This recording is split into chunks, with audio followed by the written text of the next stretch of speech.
Hi guys, yesterday I shared to you that I applied for Mutya ni Angeles but I got rejected because of my age.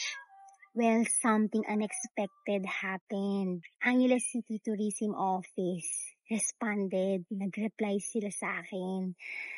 And they said age requirement is based on provincial pageant, which is Mutyaning Kapampangan.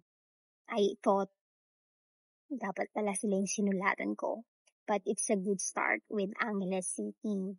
So sila ang makakatulong sa akin para maipasa yan sa provincial. Here's the twist. They're actually inviting me to their office to talk more about age, the possibility of age inclusivity in the future pageants. So hindi pa tapos ang usapan, nag-uumpisa pa lang. I'm actually meeting with them soon to talk more about inclusivity. Who knows? Angeles City might be the first city in Pampanga to lead this change. Comment ka about your thoughts. Gusto kong malaman. What do you think? I wanna leave this.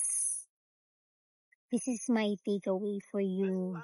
Kaya gusto ko matutunan mo na if you want to change the rules of the game, the fire must start within you.